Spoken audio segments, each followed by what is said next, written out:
So you want to change your life before 2026. So I'm going to teach you what all these other creators are not teaching you. Most people will tell you to stick to a routine, to try the things that they done, to drink more water. But transformation is so personal. People don't understand how personal it is. Everyone is different. Everyone is unique, and so are you. So in order to transform and change things and to create your dream life, you have to find what works for you personally. And that's what I've been doing for the last 5 years. I know that there is so much talk about feminine energy and going with the flow and being soft, but that doesn't always take you where you want to go.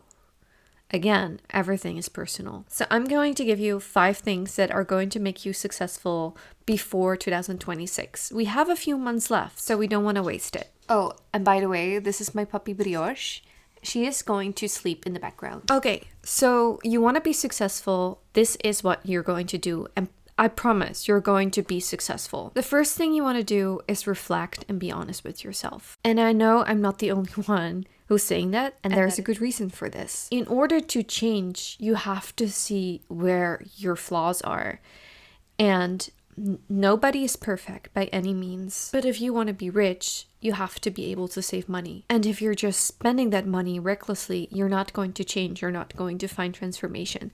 So avoiding your problems, your issues, your weak spots, that is not going to bring you success. Let's be honest. So in order to find your flaws, you want to also search for patterns. What are some areas in your life that you're not happy with? What is actually happening over there? And just for this part, really take your time, because sometimes, it can be painful. Maybe you feel ashamed, and that is all normal. That is all human. Imagine that your house is a mess.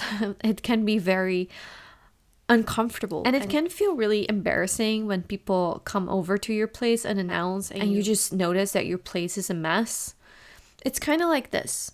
You have to face the mess before you clean it up, before you can create more space. So even though that can be a little bit embarrassing, it is necessary for you to actually do something about it, because maybe you're just fine with it being a mess if you're just by yourself. But if you want transformation, if you want to be out there in the world, if you want to achieve your goals, you have to face the mess sometimes. And these can be different things. Maybe you're not happy with your friendships. Maybe you're not happy in your job. Maybe you're not happy with how you're living your life. So maybe one of your goals is to eat healthier, but maybe you're avoiding the problem, and the problem are the snacks in your drawers. And those are actually not helping you in any way. So we want things to be helpful, and in order to do that, we have to face everything that is not helpful to us.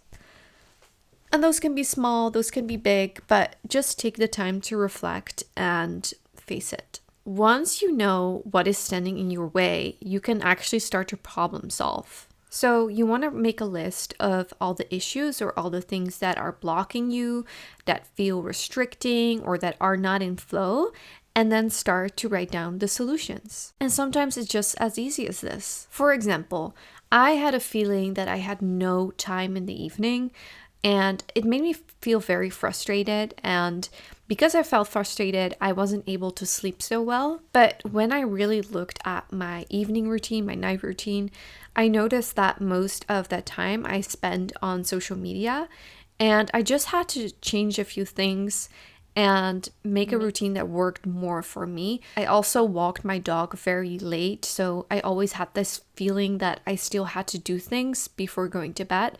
So I started to walk my dog a little bit earlier, giving me space to just relax. She's so cute. Giving me more time to just unwind and relax in bed instead of having that feeling of, oh, I still have to get up.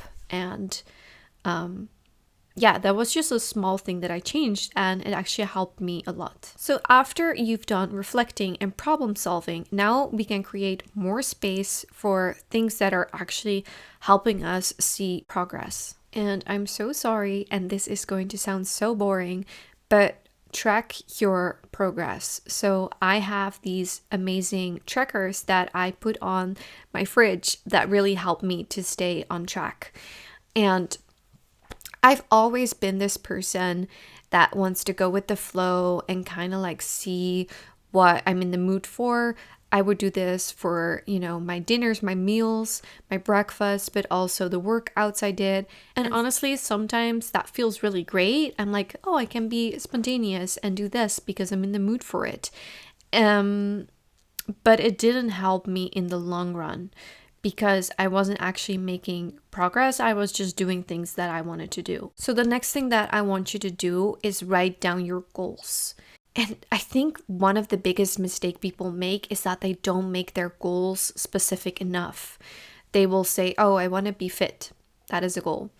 I want to travel the world. Okay. I want to save money. Okay. So what does it mean to be fit? What does it mean to feel fit? What countries do you want to visit? How do you want to travel the world? With what budget? And if you want to save money, how much money do you want to save and how are you going to do that? So with every goal, I want you to write down at least 3 steps. And I talk about this in Building Her. I'm actually taking you through the whole progress for only $9.99. But I also want to share my knowledge and the things that I do more on this channel. But if you're interested, I have everything down below. So now that you have your goals and specific steps, you can kind of create a morning, evening routine or weekly or monthly, but you want your goals to get some structure. If you don't have structure, you're just going with the flow and you'll end up very disappointed in yourself. If you want to see results, you'll have to make some effort. So either plan things, put things in your calendar, let your environment know that you are working on certain goals. Basically, just set yourself up for success. And it shouldn't be that hard. Now that we all have this more challenging parts out of the way, and I'm not saying this is easy, it's probably gonna take you a few weeks to master all of this, but now we can start and romanticize it. So for example, I used to go to the grocery store almost every day because I just wanted to get some food that I wanted to eat that day. And that is so bad. It was bad for my wallet. It was bad for my health. And it didn't save me any time. It took my time, actually. Now I go to the grocery store on Monday. I have a list in my phone with all my basic groceries. And I will just check on Monday morning what I still have, what I still need. And then based on that, I have a whole menu for the week. So I do eat a lot of the same things every week, but then sometimes I switch it up. But this helps me to stay consistent. It helps me to stay fit. It helps me to save money, and I feel very healthy. And I incorporate all these foods that help me make my body glow and make me feel good on my cycle. And I just feel amazing because now I know that every week I get enough vitamins, minerals, and I just eat enough fruit and vegetables. So these are a little bit more of the basic things. Now, the last thing that I want to share is probably the most challenging thing, and that is mindset work. Mindset work is hard because it requires some discipline. And I know a lot of people don't like the word discipline because we've been taught not to go hard anymore. I don't know what it is, but I feel like there's a huge community of women who are very against anything that may seem masculine. Don't be too loud, don't go too hard, don't hustle. And I understand. I love being a soft woman as well. But that doesn't mean that I can't have discipline, that I can't go hard, that I always have to be soft-spoken. It doesn't make any sense to me. But, okay. Discipline. I call it, and excuse my French, I call it soft discipline. And what I mean by this is that, in therapy, I really learned not to be hard on myself. And I think sometimes with these things about having a morning routine or having things set up for me, sometimes feel like a little OCD, and I'm not using this term lightly because I can be really hard on myself when I don't do things a certain way.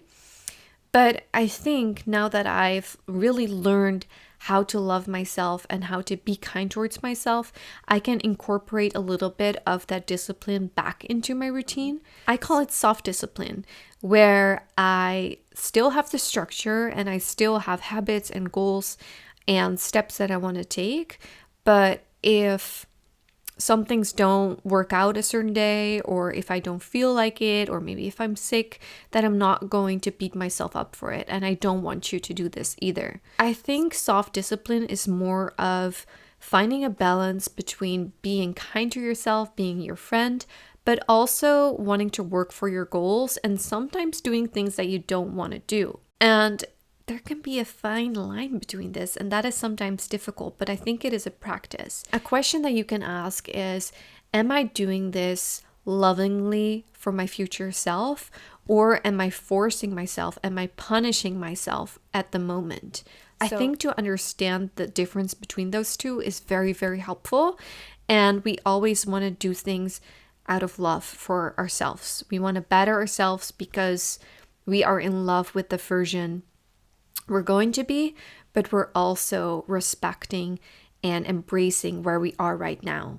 I think if you write down all the things that I said and really take this seriously, I think you can be in such a different place in 2026 depending on your goals. Just try to be 1% better every day. And again, I think I also said this in my last video, it's not about perfection, it is about progress.